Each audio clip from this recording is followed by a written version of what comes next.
Tinder will soon let users run background checks on possible dates. Match, which owns Tinder, announcing an investment in Garbo. That's a nonprofit that aims to let people run checks with only their name and phone number. So this means that users will be able to vet dates with details such as their arrest record or history of violence. Background checks will not be free, but Match says that it's working on a price that will make it affordable for most users. Yes! A Tinder background check, baby! This will help people avoid dating criminals, and it'll help criminals find other criminals to do crimes with. Aww. You know, if you ask me, it's about time that they started this feature. I mean, for one thing, it's way more efficient than what people have to do now to figure out if they're dating a criminal. So, are you into wine? Like, you know, have you ever made toilet wine? And if there are any guys out there going, wait, I don't want a woman knowing all this stuff about me before we even date, my man, trust me, they already know way more than a background check will tell them. Before a woman goes on a date with you, she and her friends have already scrolled through your Instagram and the Instagrams of everyone tagged on your Instagram. So they already know you still comment on photos of your prom date even though she has kids now. They know everything. And just to be clear, just because someone has a criminal history, it doesn't mean that you shouldn't date them, okay? I'm not saying that. In fact, depending on the crime, it might even make them pretty appealing. You know, like at first, you might swipe left on someone who did time for insurance fraud. But 900 horrible dates later, you're gonna come back to him like, hey, you know, insurance fraud is really one of the smart felonies when you think about it. Let's go out for that drink. Honestly, I want a background check that'll look for other warning signs besides criminal history. You know, like, do they kiss with their eyes open?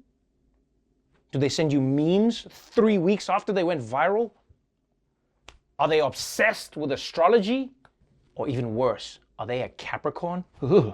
Speaking of people who could use a background check, the Catholic Church. As an institution, the church has been involved in many shady things over the past 2,000 years.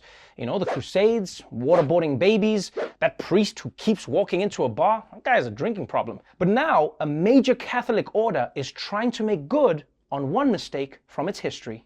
As calls for reparations continue to grow across the U.S., Catholic priests have vowed to raise $100 million to benefit descendants of enslaved people. Leaders in the Catholic Church acknowledge that the institution was built on the backs of slaves, and they say this is a move towards racial healing. It's a way of our asking for forgiveness and making reparations. $100 million. That's huge.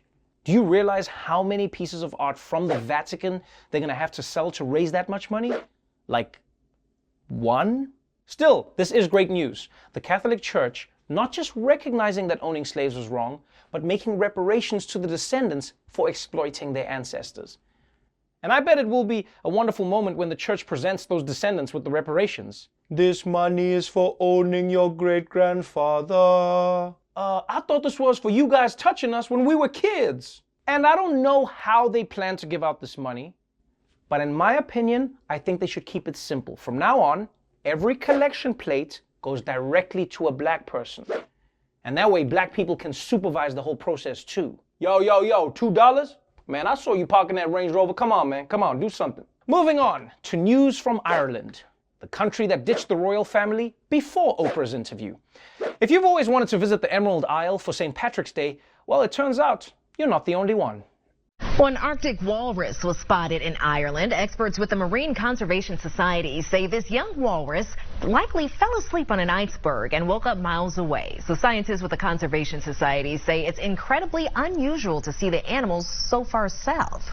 They say he looks fit and well fed and should be able to make the trip back home. Aww.